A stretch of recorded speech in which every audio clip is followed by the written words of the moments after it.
Okay, the association meeting in May was very interesting. I won't spend a lot of time on it because it didn't come to anything. Um, but it was an interesting attempt.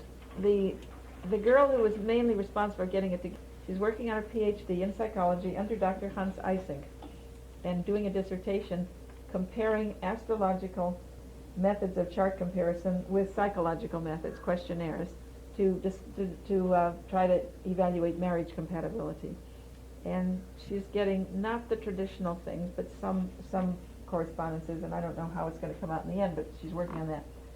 Anyway, with Eysenck's consent, they got together this conference for 2 days and brought in mostly academic types, people who had done some research related to astrology, most of them without very much knowledge of astrology.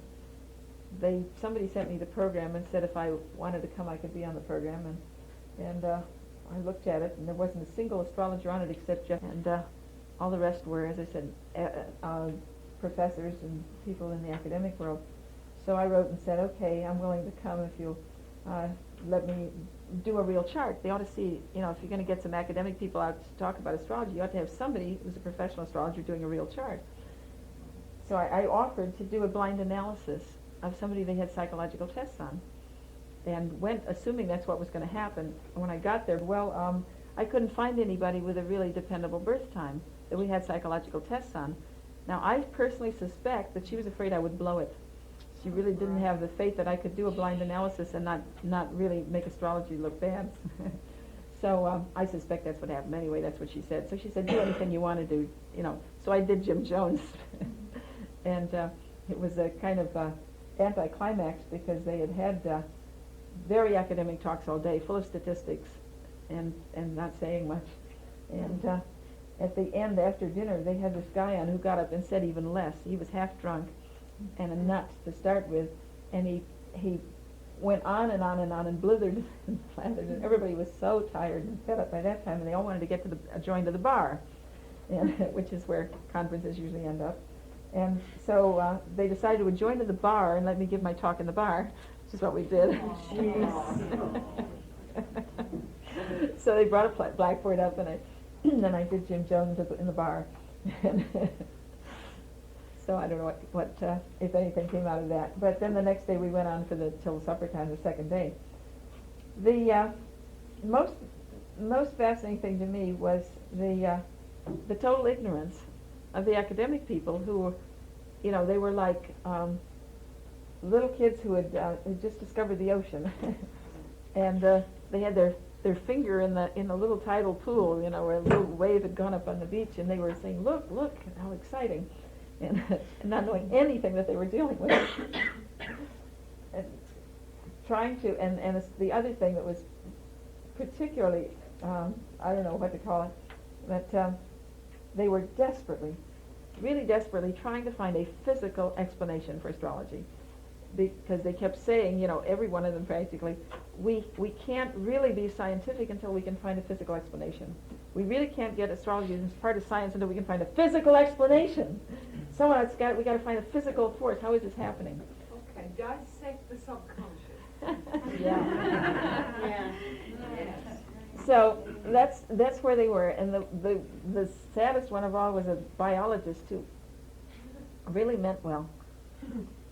But he got up and gave this long dissertation on how the pineal gland, they know now, responds to light. It has something to do with light that comes in through the eyes and does something to the pineal gland. And the sun, of course, has something to do with light, whether it's summer or winter. And the ascendant has something to do with light, because whether it's daylight or night. And therefore, maybe the pineal gland is how astrology works. Oh my God.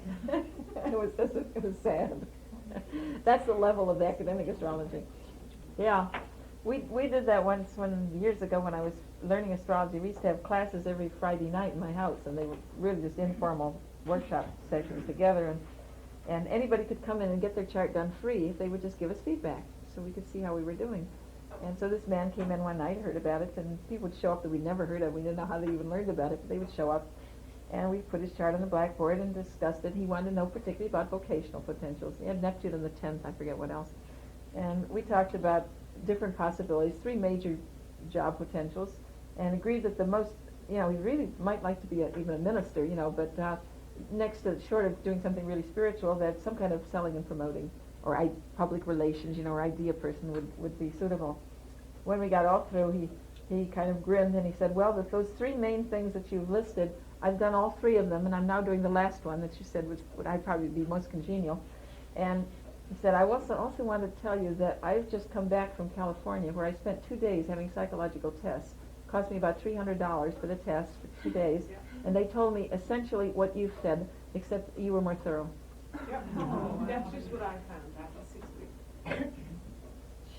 And these tests went to Stanford and all over the place, and they marked by computers. Yeah. I mean, BCIT is really well thought of institute. Yeah. But the problem is, the astrologer really can say what are the person's potentials, what kinds of things they can do. What the astrologer does not know, and what takes a special vocational counselor, is what kinds of jobs are available and what kinds of training do you need for those jobs. Yeah. That's where you need specialized knowledge.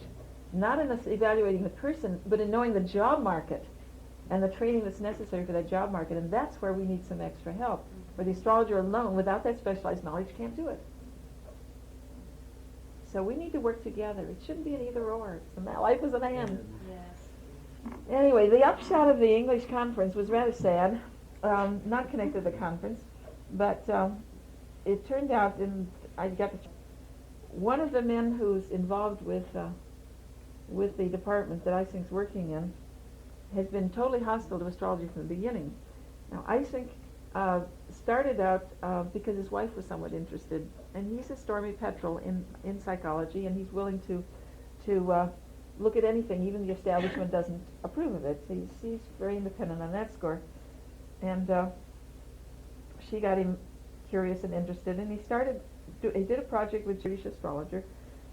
They sent out his questionnaire, his introversion-extroversion questionnaire, to a lot of people who were on Jeff's mailing list who were interested in astrology, and they came back with the answers to the questionnaire, and the sun signs, using those alone, fell very neatly into air and fire extroverted and earth and water introverted in Ising's test. So he was impressed by this, and he published in a couple of psychological journals articles together saying that this had happened. Then this guy was hostile, was bugging him and saying, this isn't adequately tested, and maybe these people were biased because they knew a little astrology. So they tried the test out on kids, and it didn't work. There was no relationship between the sun signs and introversion or extroversion, and they decided that it was an artifact of the fact that the people knew a little astrology and had biased their answers on the questionnaire. There really is some potential to that. It doesn't take very many answers being shifted to shift you from one side or the other. The questionnaire really is only a limited number of questions. I forget, 27 or questions or something like that. It's not a very adequate test, actually. Most psychologists don't think much of it in the world. It's just the people around, I think, that use it. And so that threw doubt in it. So now this other man is writing a book, putting down astrology, which is going to be published by a popular press with Ising's name on it. So Ising will get some of the money. And I don't think it's very honest, but that's what's happening. This other guy's writing the book attacking astrology, and Ising is going to do a qualifier at the end and say, well, of course, if additional evidence comes in, we'll review it again. But as of this moment, there's no evidence for astrology. Yeah, but that's how you see that Belgium in Europe, that's how he started by the biological clock. He debunked astrology, and now he's one of its greatest advocates. Yeah, that one is a more complicated story. I know Gaugelin personally. Gaugelin, when he was a child, was fascinated by astrology. He's actually a Frenchman, Parisian. And he was fascinated by astrology, and he started out to try to prove astrology. And he ran into so much flack from the French astrologers that he got more and more angry and more upset, and his initial attempts to prove astrology turned out nothing, no success at all. He kept failing time and time. He couldn't find any evidence, and finally he did turn against it, totally against astrology, and he did that famous test with the computer. You know about the computer one? You all know about that. He took the horoscope of the most vicious murderer that they had on record in recent years in France, and he sent the birth data to the French computer, which is Astroflash, I think, but it's like the ones you can get in the States for a few bucks. You can get your computer analysis, and It came back with the usual analysis. You can't tell people with a computer chart that they're murderers, so it came back with a reasonably positive evaluation. And then he ran an advertisement in the newspapers, and he said anyone can have a free computer interpretation if they will just send us an evaluation on whether they think it's accurate after they get it. So a lot of people wrote in, sent their birth data to get their free interpretation. He sent them all the same interpretation for this murderer. And 90% of them sent back and said it was very accurate. Even my friend said it was very accurate. Now that's the gullibility factor which we're up against. If you say general enough things, they'll be true for almost everybody, especially if they're reasonably positive. Almost everybody will agree with them. So then, of course, they offered this as evidence that there's nothing in astrology, which has nothing to do with whether or not astrology is true. It just shows human gullibility. Anyway, that was one of Gaugulin's little games. But just as he was ready to wash his hands of the whole thing and say, there is really nothing to astrology, he heard from somewhere that planets rising and culminating had something to do with people's vocation. So he went ahead with one more test. That was going to be his last test. And for the first time, when he was now trying to disprove astrology, he got the evidence that proved it. Mars, not first, more 12th. Mostly 12th house, 9th house. Very little angular, mostly cadent. 9th house, 12th house especially, above everything else. Mars for sports champions, for military men, and for doctors, who were mostly surgeons. Jupiter for actors and politicians. The moon for writers, and Saturn for scientists, and also for the big doctors. Where does he get the money for all this? He is doing it himself, out of his own pocket. The only money he's gotten is from the books he's written, and a little support, contributions. Because he wrote statistics in the thousands. Yes, and he and his wife have done that work by hand, the two of them by hand, with no computer. The two of them have done the most incredible amount of work. You cannot imagine the amount of work those two people have put in. They are absolutely compulsive. He has Sun in Scorpio, if I remember rightly, I think. Somebody should offer them a computer. Well, up until 1 year ago, he kept saying, I want to do it by hand. Now, there is a Belgian researcher that I also know, Gaugelin, and he has been telling Gaugelin for years that he ought to have a computer.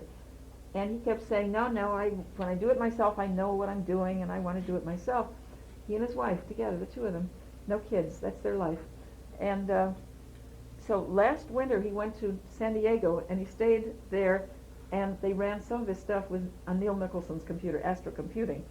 And in a matter of hours, they did what it would have taken them a year to do by hand. He is now sold on the computer. Believe me. He is now back in San Diego and working with Neil's computer. He's going to be there all winter. Will he be writing some more? Yes. His books are coming out. Yeah, he will be writing more, and he is now in favor of astrology. His wife is still skeptical. His wife, the interesting thing is he once believed in, as I said. He swung full circle when he got really into this knockdown drag-out with the French astrologers and couldn't prove it. He swung against it, and now he's turned back for it again. And his wife has always been against it. She's always thought, this is a flash in the pan. She really loves him. And she's working at all this work for him, for his sake, and hoping all the time it'll be disproved. So every time they get a negative result, she's pleased, and when they get a positive result, he's pleased. But they love each other, and they work together. They're beautiful. They're really, really a beautiful couple. And just super people. And anyway, they are back in San Diego now and working with Neil's computer, and more things can be expected.